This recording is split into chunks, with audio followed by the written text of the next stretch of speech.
Umat Allah yang dikasihi Tuhan, damai sejahtera bagi kita semua.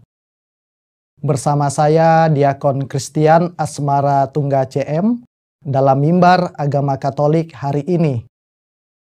Saya akan menyampaikan renungan dengan tema mengaktifkan kekuatan Tuhan.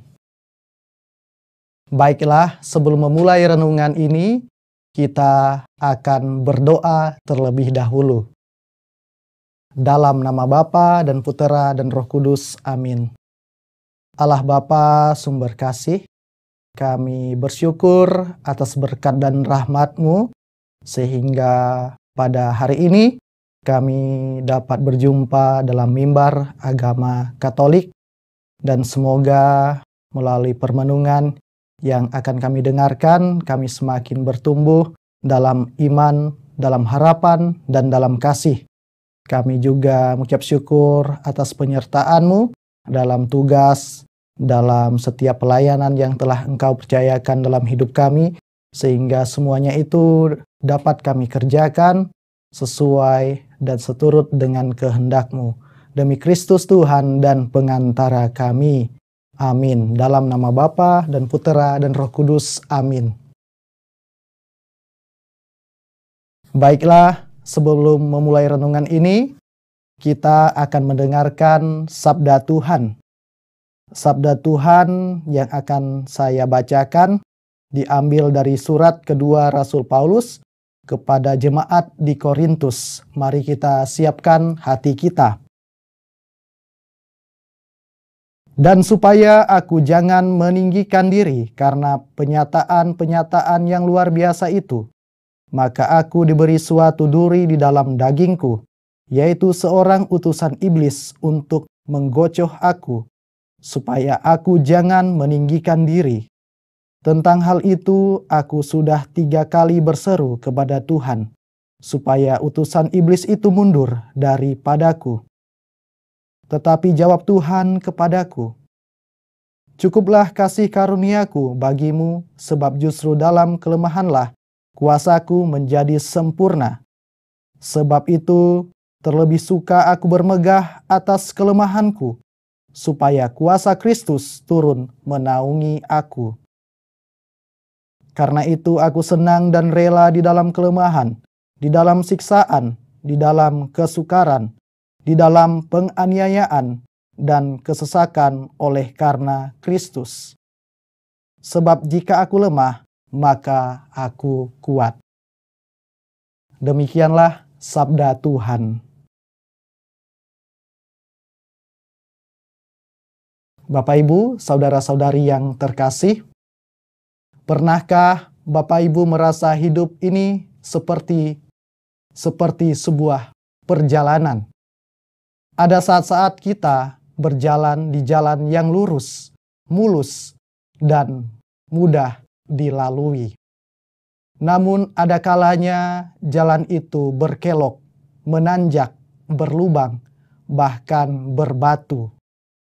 Kita bisa tersandung, jatuh, bahkan terluka. Tetapi meskipun demikian, kita tetap melanjutkan perjalanan, karena kita yakin ada tujuan yang hendak kita capai. Kita hidup kita pun demikian. Ada masa kita sehat, sukses, dan penuh sukacita. Namun ada juga masa kita jatuh, sakit, menghadapi kegagalan, menghadapi konflik, dan bahkan penderitaan. Pertanyaannya, dari manakah kita memperoleh kekuatan untuk terus melangkah? Santo Paulus dalam bacaan yang baru saja kita dengarkan, ia berkata, "Karena itu aku senang dan rela di dalam kelemahan, di dalam siksaan, di dalam kesukaran, di dalam penganiayaan, dan di dalam kesesakan oleh karena Kristus. Sebab jika aku lemah, maka aku kuat." Apa maksud dari perkataan Rasul Paulus ini? Ia ingin menegaskan bahwa justru di dalam kelemahan manusia, kuasa Allah menjadi nyata. Kita ini terbatas, mudah lelah, gampang menyerah, tetapi Allah tidak pernah terbatas. Saat kita menyadari kelemahan kita, saat itulah kita membuka ruang bagi kuasa Allah untuk bekerja dalam hidup kita. Saudara-saudari yang terkasih, bagaimana cara kita mengaktifkan kekuatan Tuhan dalam hidup kita? Ada 3 hal sederhana yang bisa kita lakukan. Hal pertama yang dapat kita lakukan ialah kita diajak untuk setia berdoa. Doa bukan sekedar rutinitas atau kewajiban, melainkan sebuah relasi. Dengan berdoa, kita menyapa Tuhan.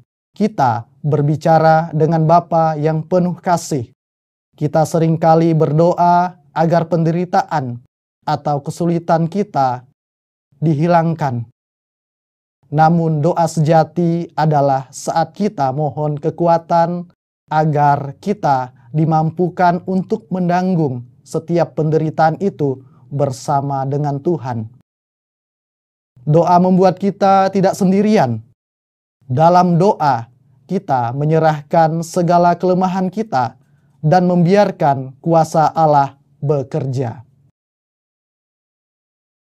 Doa itulah yang menjadi makanan jiwa kita, yang membuat hati kita tetap damai, tetap kuat untuk menghadapi setiap rintangan dan tantangan dalam hidup kita masing-masing.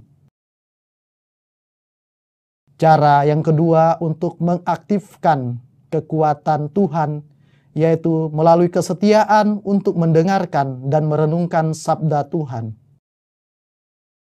Sabda Allah adalah pelita bagi langkah kita, terang yang menuntun jalan kita. Ketika hidup terasa gelap, ketika kita bingung harus memilih jalan yang mana, firman Tuhanlah yang memberi arah.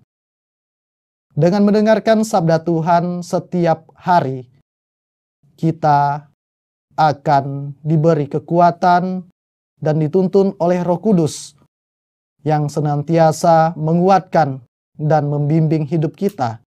Sabda Tuhan tidak hanya memberi penghiburan, tetapi juga meneguhkan dan menegur supaya kita tetap setia di jalan yang benar, tak kala kita mengambil langkah yang salah dan juga tersesat.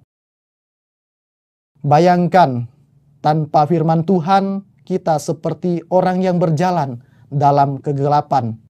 Tetapi dengan sabda Tuhan, kita tidak mudah tersesat. Sabda Tuhanlah yang menjadi acuan, yang menjadi terang, yang menuntun langkah kita. Cara yang ketiga bagi kita untuk mengaktifkan kekuatan Tuhan, yaitu dengan setia mengasihi sesama. Kasih adalah kekuatan yang paling nyata dari Allah. Saat kita mengasihi keluarga kita, teman, tetangga, bahkan orang yang sulit kita cintai, saat itu juga kita sedang menghadirkan Allah di tengah dunia. Kasih yang kita berikan bisa menjadi kekuatan bagi orang lain.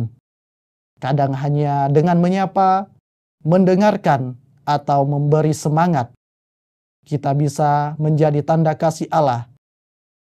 Mengasihi sama itu bukan hanya memberi manfaat kepada mereka, tetapi juga memperkuat iman kita sendiri. Karena melalui kasih, kita menyadari bahwa hidup kita bukan milik kita sendiri, melainkan milik Allah. Sebab kita sebagai orang-orang yang beriman, dipanggil dan diutus Allah untuk meneruskan kasih-Nya di dunia.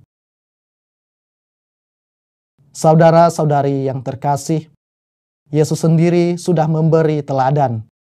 Ia memanggul salib dengan penuh setia meski penuh penderitaan.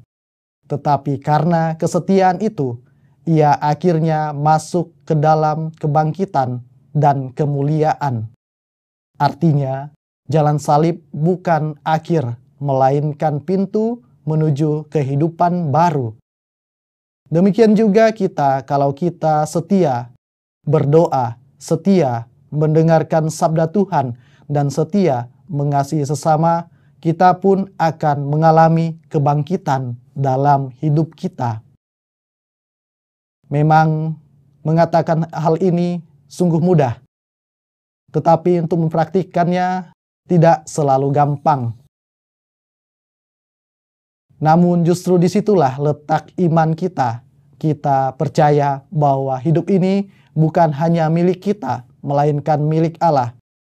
Ketika kita lemah, Allah yang menguatkan. Ketika kita bingung, Allah yang menuntun. Dan ketika kita merasa sendiri, Allah hadir melalui orang-orang di sekitar kita.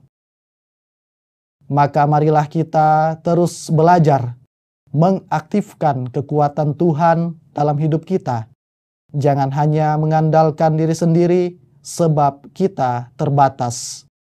Mari kita andalkan Tuhan yang tidak terbatas, yang selalu menyertai, membimbing, dan memberi kita kekuatan. Dengan kekuatan Tuhan, kita mampu menghadapi badai hidup, bahkan bisa terbang tinggi seperti burung yang kedua sayapnya sehat dan kuat. Umat Allah yang terkasih, demikian renungan mimbar agama Katolik hari ini bersama saya, Diakon Christian Asmara Tunggal CM, dengan tema mengaktifkan kekuatan Tuhan.